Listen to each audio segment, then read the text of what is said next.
ঈদের চতুর্থতম দিন চলছে কক্সবাজার সমুদ্র সৈকতের সুগন্ধা পয়েন্টে এই মুহূর্তে রয়েছে। আমার আশেপাশের চিত্র দেখে ইতিমধ্যে আসলে আঁচ করতে পেরেছেন অনেকগুলো মানুষ। অনেকে বলাবলি করছেন আসলে যেন পুরো বাংলাদেশের মানুষ কক্সবাজার সমুদ্র সৈকতে এসে একেবারে হাজির হয়েছেন। অনেকেই বলছিলেন, পর্যটকদের সাথে আমরা কথা বলেছি, অনেকেই আসলে ফান করে এই ধরনের কথা বলছিলেন। যেহেতু কক্সবাজার সমুদ্র সৈকতে ঈদের পরদিন থেকেই একেবারে কানায় কানায় পূর্ণ, লাখো পর্যটক প্রতিদিন কক্সবাজার সমুদ্র সৈকতে ভ্রমণে আসছেন। অনেকেই 2 দিনের জন্য, অনেকেই 3 দিনের জন্য কক্সবাজার সমুদ্র সৈকতে এসেছেন ভ্রমণ করার জন্য, ঈদ উদযাপন করার জন্য এসেছেন। সমুদ্র সৈকতের সুগন্ধা থেকে যতদূর চোখ যায় কলাতলি, এবং কলাতলি থেকে লাবণী পর্যন্ত একেবারে লক্ষ লক্ষ মানুষ কক্সবাজার সমুদ্র সৈকতে এই মুহূর্তে অবস্থান করছেন। কয়েক লক্ষ মানুষ এই মুহূর্তে কক্সবাজার সমুদ্র সৈকতে অবস্থান করার কারণে একেবারে উৎসবের নগরীতে পরিণত হয়েছে কক্সবাজার সমুদ্র সৈকত। সৈকতের বিভিন্ন পয়েন্টে আমরা দেখতে পাচ্ছি বিপুল সংখ্যক মানুষ সমুদ্র স্নান করছেন, টিউব নিয়ে সমুদ্র স্নানে নিমগ্ন হয়েছেন। অনেকেই জলযান নিয়ে আসলে রাইড দিতেও আমরা দেখতে পাচ্ছি। আগত পর্যটক বা সমুদ্র স্নানে নামা পর্যটকদেরকে নিরাপত্তা দেওয়ার জন্য এখানে কাজ করছেন সি সেফ লাইফগার্ড। একেবারেই তারা সমুদ্রের দিকে তীক্ষ্ণ দৃষ্টি রাখছেন যাতে কোনো দুর্ঘটনা না ঘটে।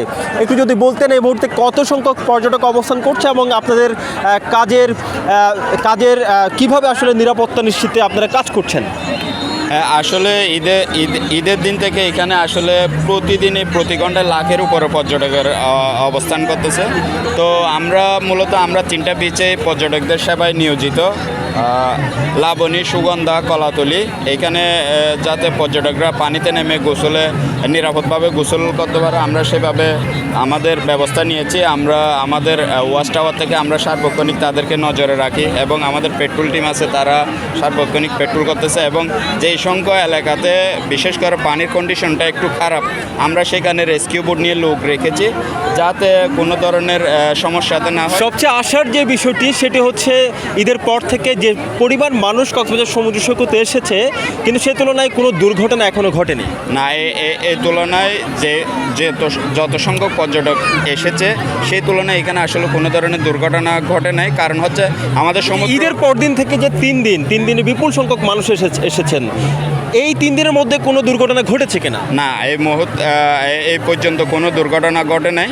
তো আমরা তো আমাদের প্রস্তুতি নিয়েছিলাম, আমরা এই যে চ্যালেঞ্জিংগুলো আমরা যে মোকাবিলা করেছি। কিন্তু ধন্যবাদ। আগত পর্যটকদেরকে নিরাপত্তা দেওয়ার জন্য সি সেফ লাইফগার্ড একেবারে তীক্ষ্ণ দৃষ্টি রাখছেন কক্সবাজার সমুদ্র সৈকতের বেশ কয়েকটি পয়েন্টে। পাশাপাশি ট্যুরিস্ট পুলিশ এবং জেলা প্রশাসনের পক্ষ থেকেও পর্যটকদেরকে নিরাপত্তা দেওয়ার জন্য তারা আসলে মাঠে কাজ করছেন, সেই ধরনের খবর আমাদের কাছে রয়েছে। কক্সবাজার সমুদ্র সৈকতের সুগন্ধা থেকে এটুকুই ছিল এখানকার সবশেষ ঈদ উদযাপনের খবর।